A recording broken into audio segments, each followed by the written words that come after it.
Hello សួស្តីអ្នកទាំងអស់គ្នានេះគឺជាសកម្មភាពដែលខ្ញុំទទួល order អីចឹងណាហ្នឹងហើយអញ្ចឹងរាល់ការធ្វើម្ហូបរបស់ខ្ញុំគឺខ្ញុំនឹងធ្វើភ្លាមៗដោយសារយើង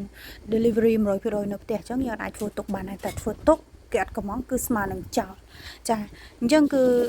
មានកំងបាយសាច់ជ្រូកចាអញ្ចឹងជាដំបូងគឺខ្ញុំជិះពងបន្ទាប់មកក៏ជិះសាច់ជ្រូកចា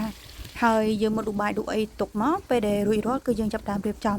ដាក់ស្វាយបុកថៃឆ្អើហើយនឹងសាច់ជ្រូកហើយនឹងពងទាដាក់ចូលបាយរបស់យើងចាអានេះគឺជាសកម្មភាពនៃការធ្វើម្ហូបប្រចាំថ្ងៃរបស់ខ្ញុំអរគុណសម្រាប់ការតាមដានវីដេអូទាំងអស់គ្នាអញ្ចឹងបើសិនជាចាប់អារម្មណ៍ចង់ជួយ support ជួយញ៉ាំអីអាចតាក់ទងនៅក្នុង Grab ឈ្មោះហាង My Food Grab ហើយនឹង Food Panda